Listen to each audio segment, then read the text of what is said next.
So, good morning. I'm Tom. I work every day with Heidi, and I was excited to be able to be offered the chance to submit something to come and talk here.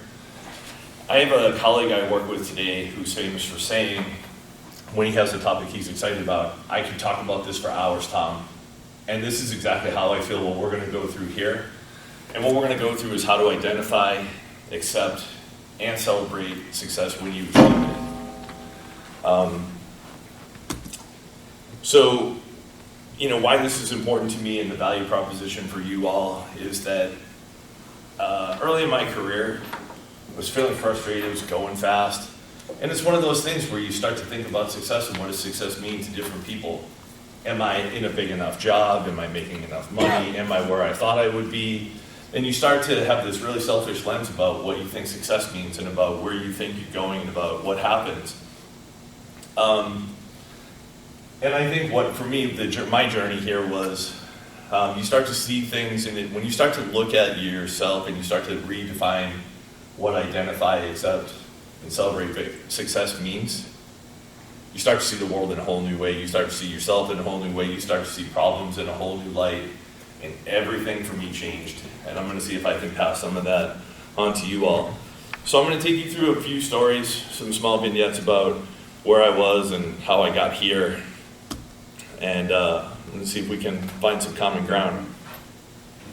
So the first one, and I was sort of telling this story earlier, it was my first real job in technology, and I was working for a medical engineering company at the time.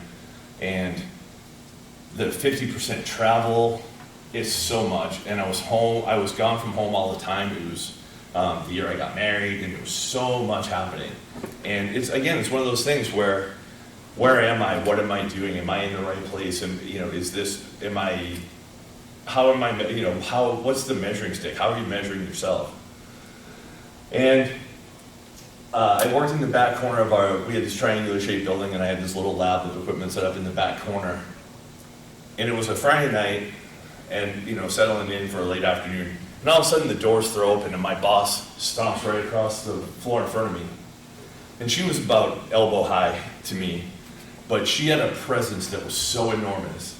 And she didn't break stride, she didn't even look my way, and she just blew right by me and she said, "Tom, I'm going to my office, I'm going to pack up my stuff, and in a few minutes I'm leaving here and you're going with me.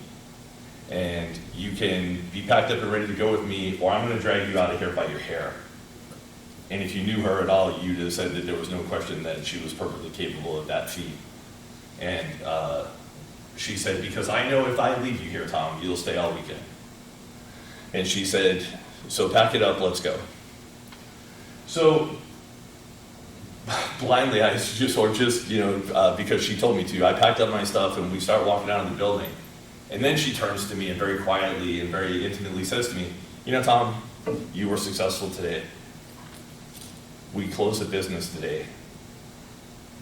And I was really not feeling that, because I was like, look, I drew a whiteboard diagram on the board and I literally connected a dot.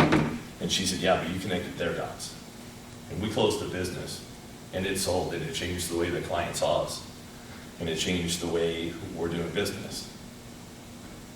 And it's very conspiratorial, because suddenly you feel like you're in a club because somebody bothered to share that with you, because before that I was like, well, there's more work to do, there's more. If she was right, I would have stayed all weekend, because I'm still proving myself, I still have a lot to go.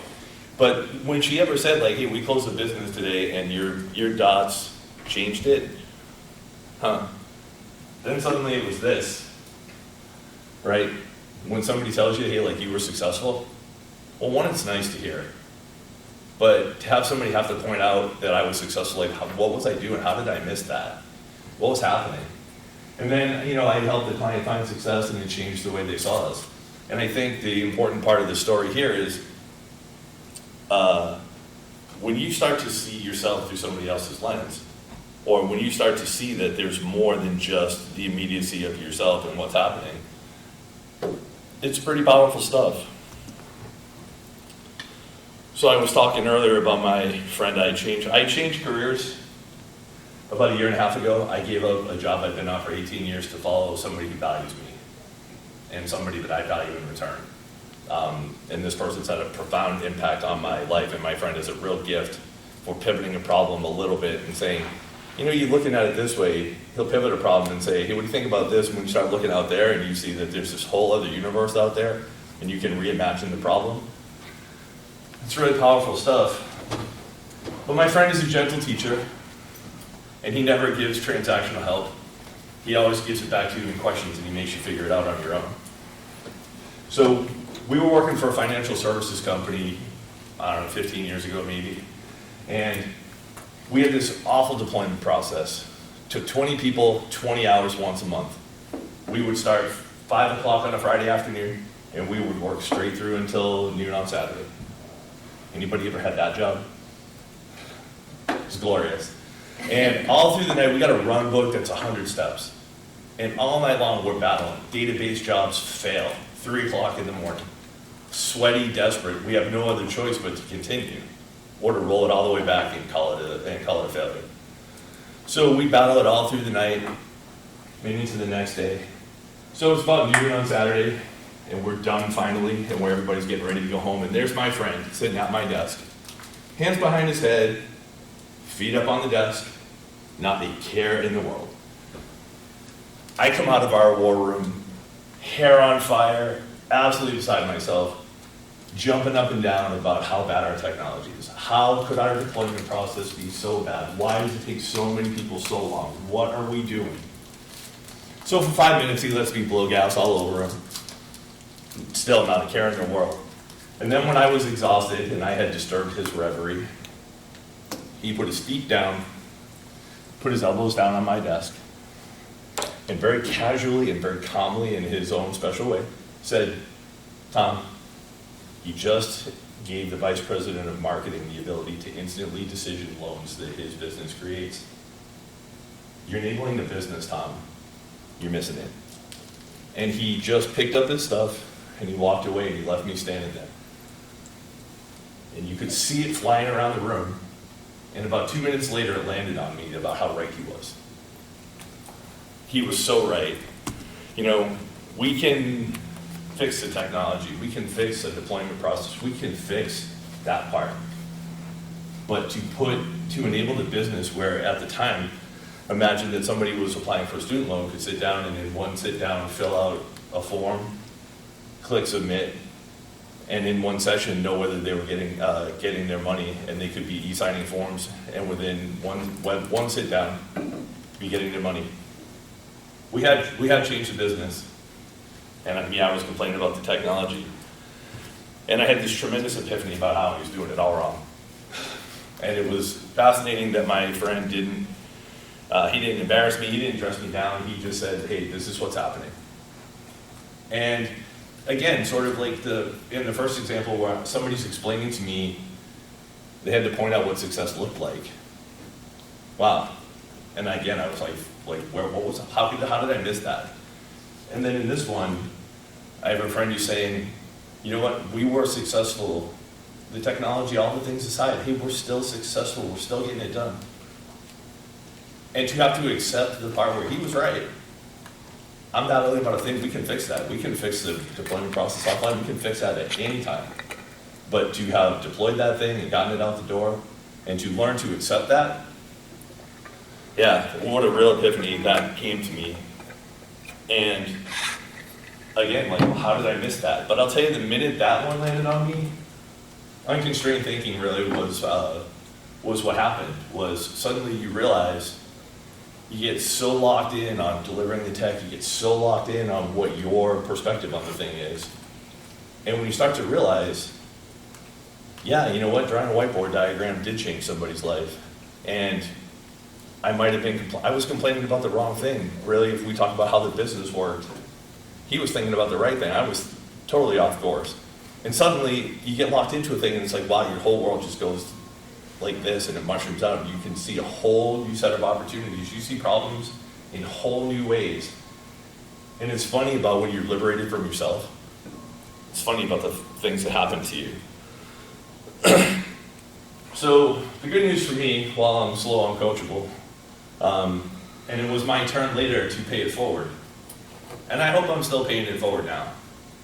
That I had a young but inexperienced, I had a group of early career professionals, talented but inexperienced, and we were delivering at the time, for a 3-letter government agency, we were delivering a very government program onto Amazon's public cloud, which in that time frame was kind of first of its class.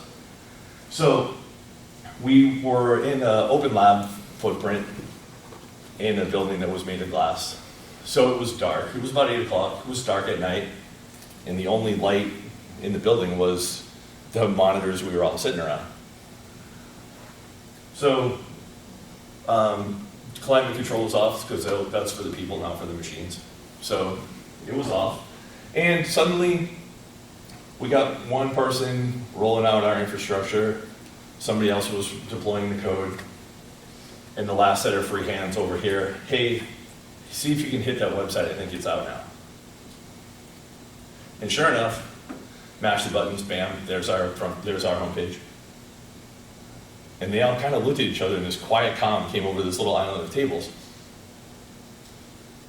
And I said to them, I was like, hey, you know what? You did it, you won. That's it, good job. And they all looked at me like I had 2 heads. And I was like, what? And one brave soul was clever enough to say, well, that's cute, Tom, we won. Yeah, you won. Your site's out, it's up, it's running. There it is.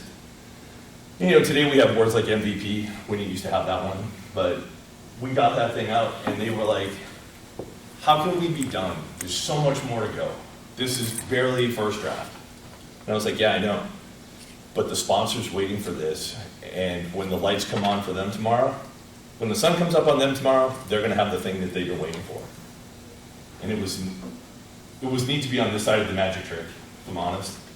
And I said to them, I was like, look, we're gonna write a little 3-sentence email, and we're gonna change your life. And again, they replied to me like, that's cute, Tom. How is that gonna help us? And I was like, well, here's what's gonna happen. We write to our leadership, the sponsor, and everybody else that was nearby. Hey, we released tonight, we're writing to you to tell you that we released your product. It's up and it's available when you're ready to go see it. You know, I had to overcome a few things, but you know, hey, it's up and running and we're going home now. We'll see everybody tomorrow morning during our normal meeting. And they said, that email changes our life. Yep. I'm going to ask you all to hit the believe me button, and I'll tell you what, when we get into our morning meeting, we're going to see what happens. Just give me until tomorrow. So sure enough, we get into the room the following morning, and the backslapping and the congratulations and the joy on the phone and in the room was palpable. The client was so happy. Oh my God, we've been waiting for this. You know, in Agile teams today, when you put out your MVP, right, we put out our MVP so people can see what they think is coming next. They see what they have, and now they know what they have, and now they know where they're going, and they can plot a course and they can see where they're going. But the developers were still kind of skeptical. And they said, well, we still don't understand success. And I said, yeah, because you think that, you know, if we go back to the night before in the dark of night, they were like, well, what do you mean we won? And I was like, yeah, you guys are waiting for a marching band to blow through the door. And you're waiting for balloons and confetti to fall from the sky. And you're waiting for a champagne corks to pop. But that's not what happens. It went down like it went down. You're alone in the dark of night. Maybe you're by yourself, maybe you're with your team. And you're successful and nobody knows. And how do you be okay with that? Right? This is what they thought was coming.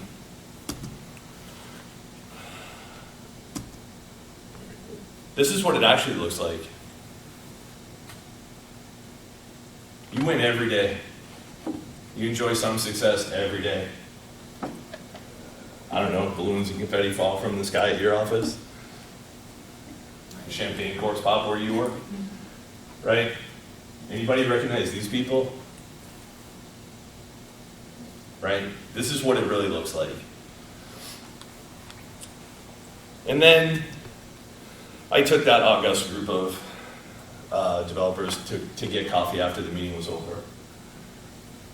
And then they said, well, what happened to the email that changed our life? I was like, we all just came out of the same room, right?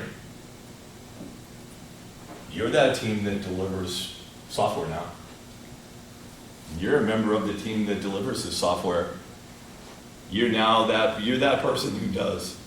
You're that team who does. And everywhere you go from now on, you're those guys who did that thing. And it was funny about while we're sitting around having coffee and everybody's fixing up their drinks and they were looking at each other. And there was a little bit of this Masters of the Universe kind of thing that happened to them. And you could see it land on them. And I remember how it felt when it landed on me. And you see it land on them.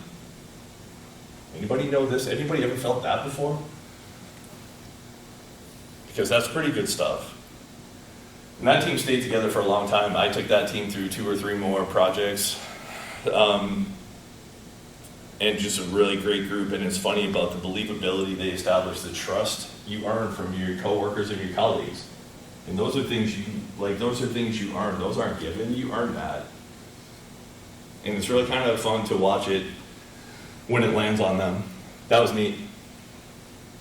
And lastly, we're gonna say that it's about more than the technology, right? Everybody in here can deliver the tech. So I had another group of talented but inexperienced developers working with me on a military project. And as I was getting ready and I was going through this deck and I was explaining this concept to somebody for the first time, they said, well, Tom, that's great. In the macro, you're delivering software and all that thing, and then what happens? What's the continuum? Well, the continuum is the people, right? The continuum is the next wave. And it's funny because we want to get back into how to identify, accept, and celebrate victory. Great, let's start with the people. Because there were some cases on this team that we had, there were some really dynamite emerging leaders, some really up-and-comers, some real stars on this group. And all they want is opportunity, right? So how do we identify, accept, and celebrate success? Well, you manufacture opportunities for it to happen. We had one developer who's all he wanted to do was he wanted to lead the daily scrum. So we anointed that kid scrum master, and he led the daily meeting. It was what he wanted to do. It was how he wanted to grow.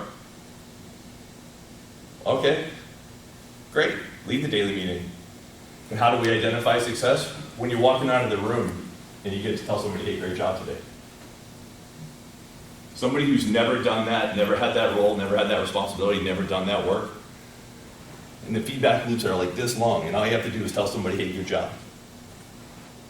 And they walk a little taller, and they start to feel a little better, right? And we're making that investment of time where it just gets better for them. Later on, we were in front of this team was delivering, they were changing the tech, they were transforming this legacy dinosaur system into some modern microservices architecture, and we were partnered up with a development team on the West Coast. They were doing Java and Kotlin, our guys were doing .NET, but you're all going to drop it into containerized microservices and it's all going to work, right? Yeah. The first year we went to a room full of 300 people, we told them how we were going to transform their universe. And we did. And we celebrated. It was my birthday that weekend, we went for lunch.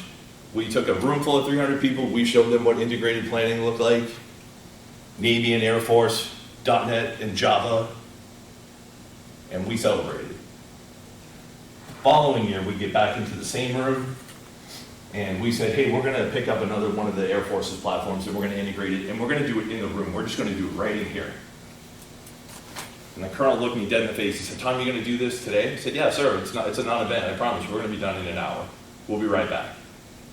And as we were getting ready to go back into the room because our work was done, my project leader said, all right, Tom, you're going to stand up there and you're going to tell this story. I said, no, I'm going to take the developer who did the work. I'm going to take him and I'm going to let him tell it. Well, you can't do that.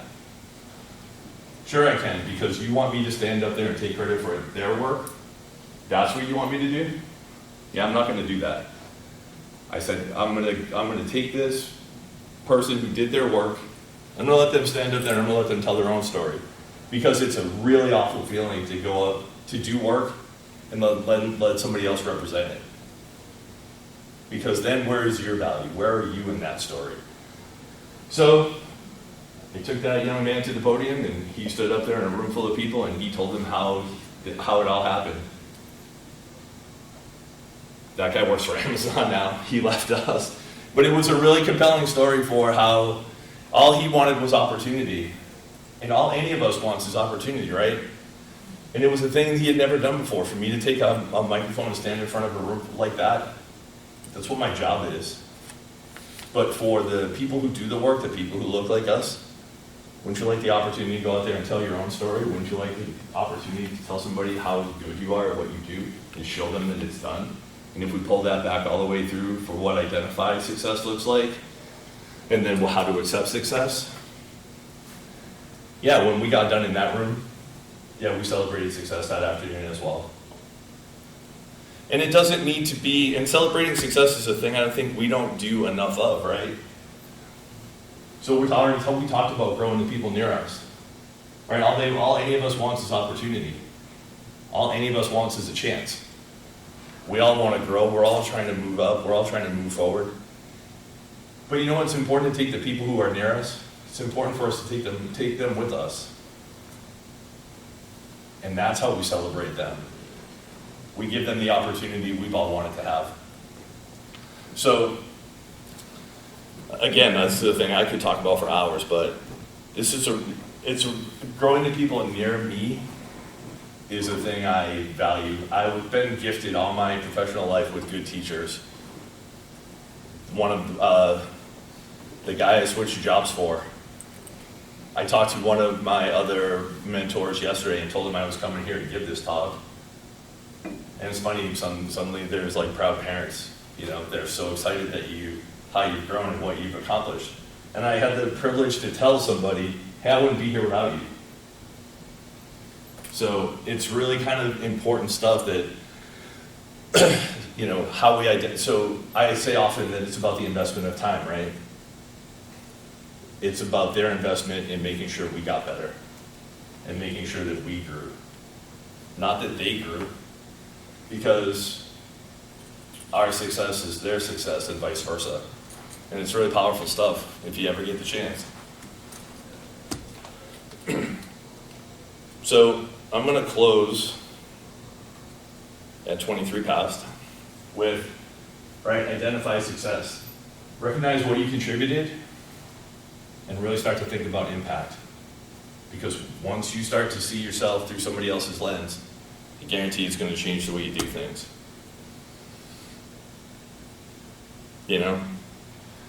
But identify success. For anybody learning a new programming language, what's the first thing you do when you learn a new programming language? Hello world. Hello world. Why? They want us to get off on the right foot. They want us to be successful. Why? Because being successful feels good. And you can identify success because if you can mash all the buttons, hit run, and you can see hello world come out, boy, that feels good, doesn't it? Accepting success. Be okay with what's done enough for now. We have MVP now. We didn't used to have those words when I was younger, but we do now. And it's funny about how people got real comfortable with what MVP means. It's their goalpost now. But you know what? Let's take it down into it like that's the macro rather. Let's take it to the micro. So if we're still writing hello world, when do developers go home at night? Developers go home at night when their code compiles for the last time and their new log statements come out. And it's stable enough for them to leave it. That's when they pick up their jackets, pick up their stuff, and go on to the next part of their life. Done enough for now is okay. That was how I learned it. Hey, my code is stable, it compiled, I checked it in. When I come back tomorrow, it'll still be here. That's how I learned to accept success, and that was when I decided to go home. Every day, we learn to accept success in a different way, right? And lastly, celebrate success. Again, we talked a little bit about what's the most important. You can tell somebody, great job. Anybody want to argue that that doesn't feel good? Because somebody telling you, hey, good job, that feels good. You know what? And when you say it out loud to somebody else, you can change their day. You know who we don't say that to often enough? Ourselves. When was the last time you said, hey, proud of me? Look at what I did today. When's the last time you went out of the room saying, "Wow, I feel good"? I'm going out of this room saying, "I feel good about this," and I'm going to celebrate myself a little. I promise you. And when we show appreciation, you know what's fun? Writing somebody's name down on an award. You know what's fun? Telling somebody good job. That's also fun. Writing their name down on awards. I've been on teams that won awards. A couple of teams I talked about, yeah, we split big financial awards, and that's nice. Because that's a way, putting a little money in somebody's pocket definitely makes them feel better, and that definitely is a way you can show appreciation. The company I'm with now, we give out You Rock awards. You literally get a rock, it's about this big. And they're small in stature now because we're an entirely virtual company. You get them by the mail. You get them by mail now. But you know what feels good though? I'm still waiting. I don't have one yet. I gave out a couple, but I don't have one yet. But you know what's fun? It's teams where we work, and when the You Rock awards go out, teams messages go out to the whole company. Hey, Tom did a great job today. He got a You Rock award. And it's funny when your colleagues and your friends get to ring in and tell you, "Hey, wow, I'm proud of you, good job." Yeah, that really feels good too. So whether you're winning big financial awards or whether you're getting You Rock awards or whether it's somebody who just bought you a cup of coffee, show the people that work hard and do well and are successful, show them that you see them. Tell them that you care. Tell them that it matters.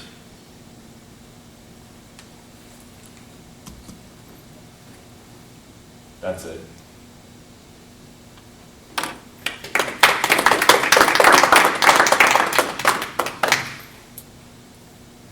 Anything there anybody want to talk about a little?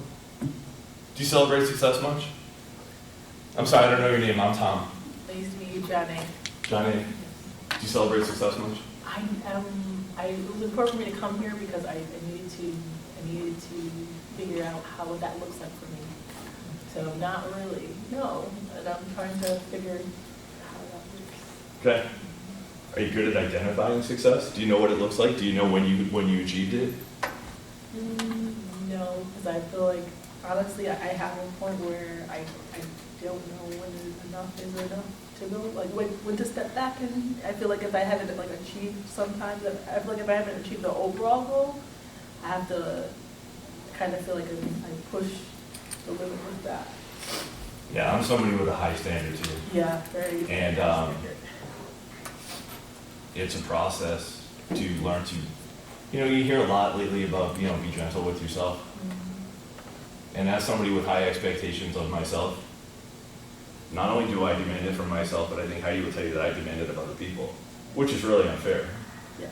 It's hugely unfair, and sometimes the people near you don't react well to it. Sometimes they do, and sometimes they don't. I wouldn't compromise on your high standard, but I would learn to be gentle and say, there is good enough. There's good enough for right now. Good enough is time-based. We should talk more. I'm interested to hear more about that. Nicole? I have a question about, Yeah. Okay, so I do social media marketing, right?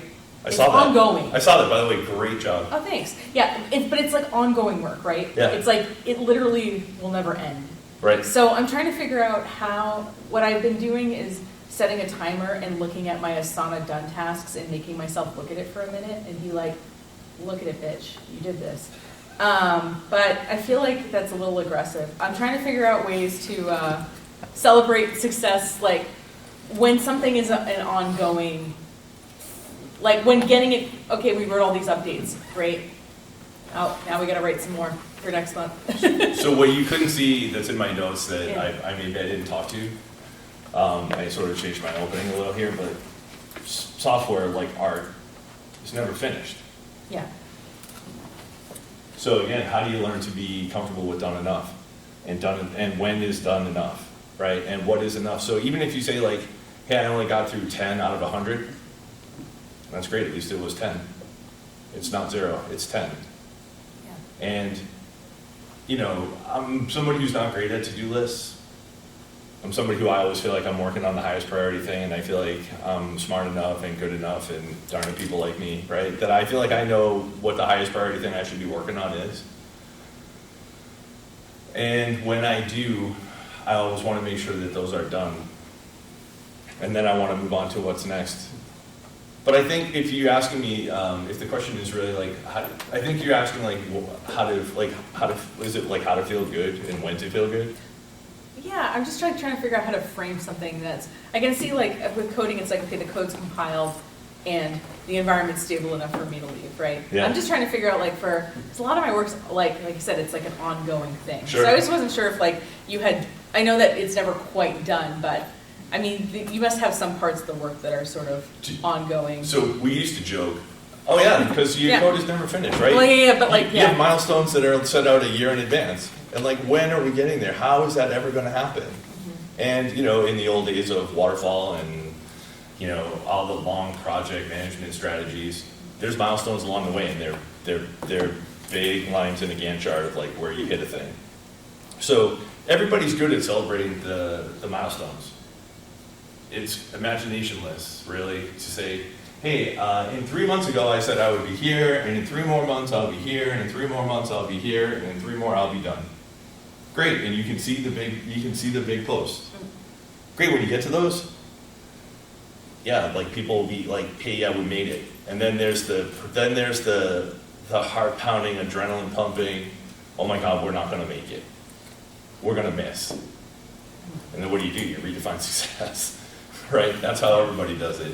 And it's, but you know who doesn't define your success that way sometimes is clients. When you slide their dates right, that makes people grumpy.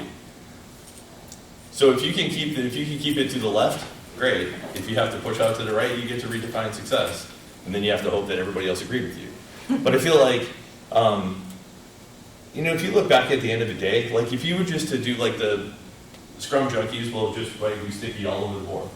And how do we measure success? When there's more on the right than there are on the left.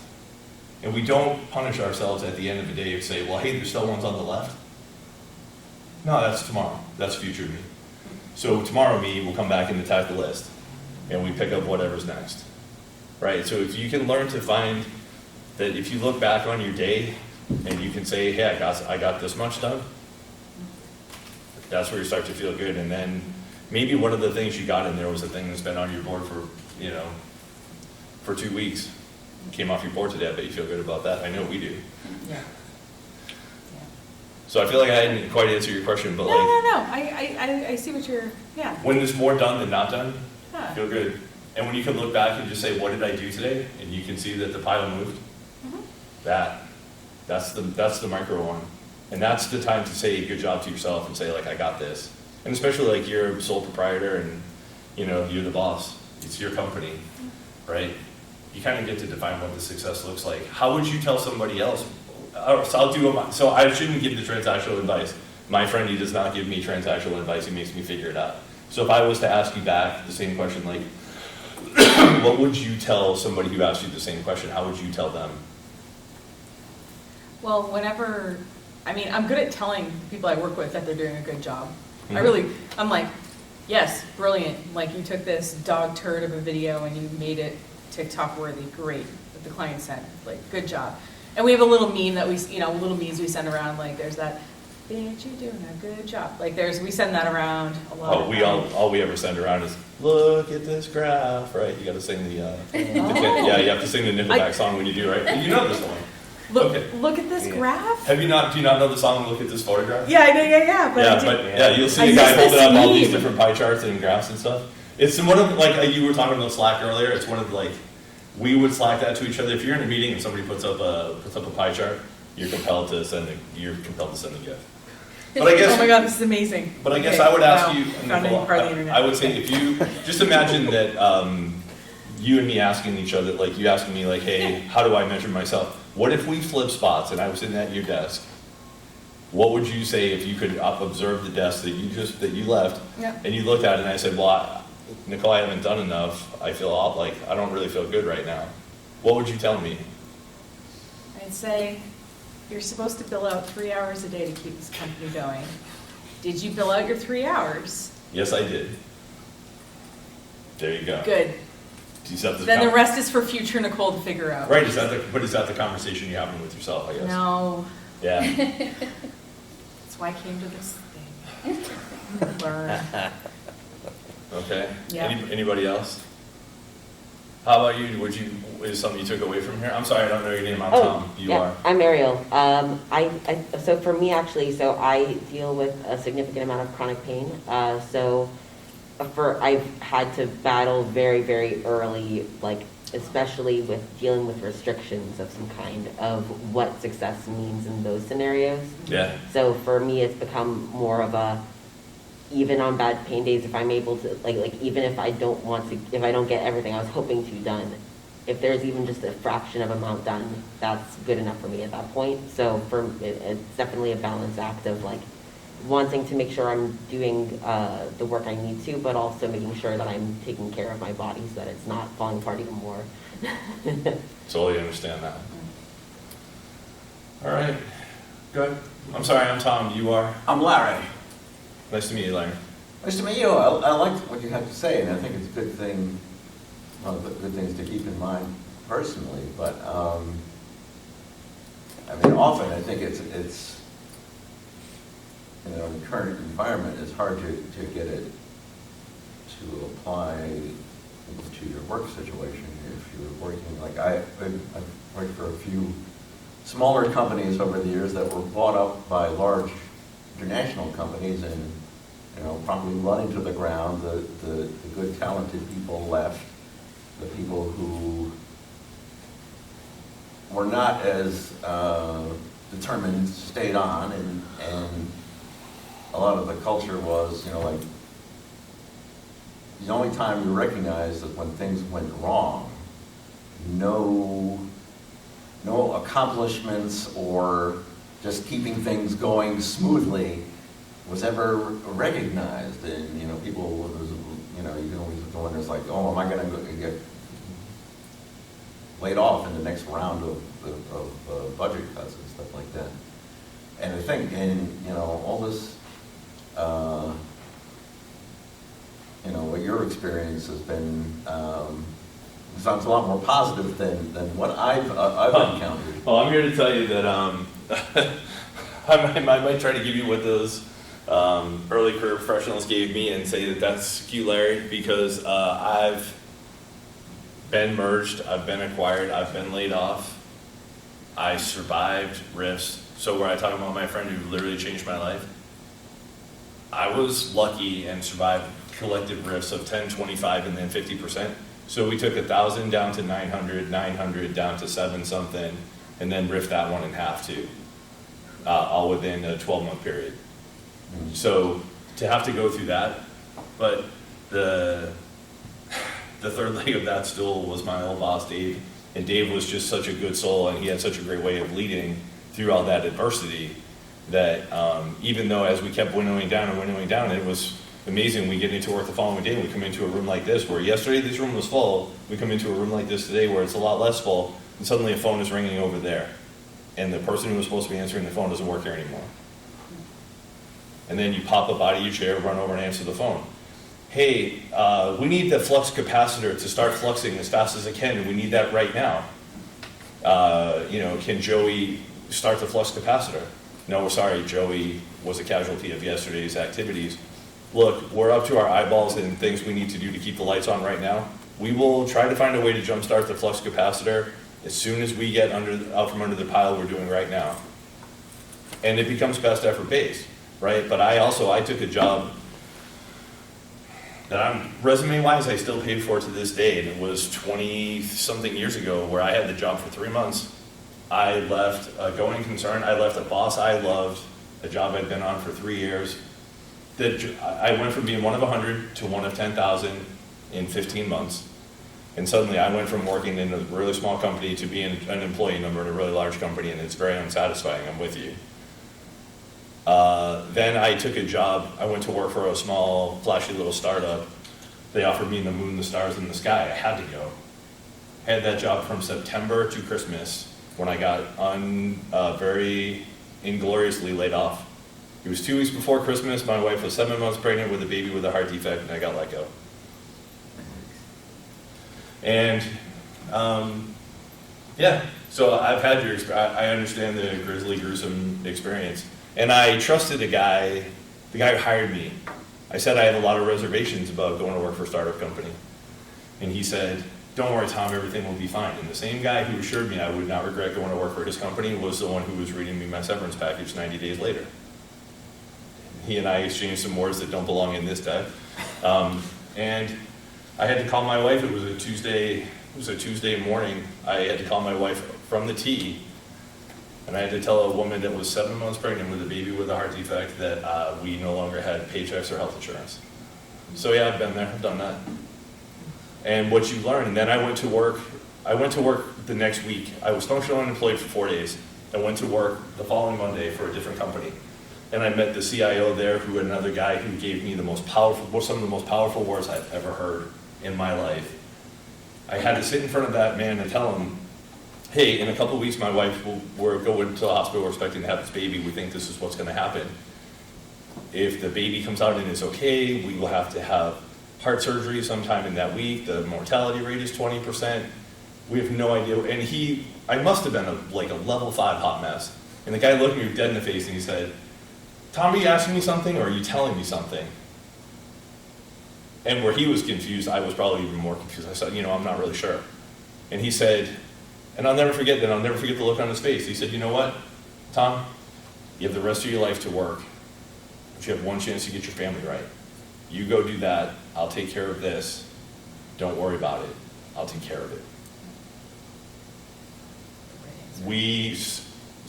They decided to move that company out of Boston. The company had a 1 million square foot order fulfillment system in another state, so we could either relocate to the other state with our jobs or not. I didn't go, I went to work for a different company. On my 5th wedding anniversary, we closed the door on the company, locked the door, slid the key under it, and the following Monday I went to work for somebody else. But that guy changed the way I lived. So yeah, I've been there, I know what you're talking about, and I think it comes back, you're talking about the macro. In the micro, you find those people, you find those leaders, you find those people, you find your tribes, and they're out there. For me, when we were laying off half the company, my boss Dave he was iron, and he was such a good guy. And when I went to work after I got laid off and I was afraid and alone and scared, that guy told me not to worry, and I didn't, and he took care of me. And you find these people, they're out there. And when you find them, hold on to them. Like I said, I left a job of 18 years to follow my friend who changed my life. And I would do it again. Because whatever he says, I just do it because I know he takes good care of me, he values me, and I value him back. Anybody else? I'm sorry, I didn't get your name. Riley, I am, one of my takeaways from this is that I'm glad to work in the more physical realms where the end products are much more like, oh, hey, there is a thing, it's tangible. Congratulations. You make stuff, yeah. I gave it to you, you have it now. Okay. I'm sorry, we exchanged names earlier, but I lost your name. That's okay. You stayed Yeah, and didn't go to see the test guy. that's true. Was it worth it? I don't know, I haven't seen the test guy yet. You know what, me either. All In right. a week, you can see the video. All right, well, thanks everybody for coming and thanks for listening.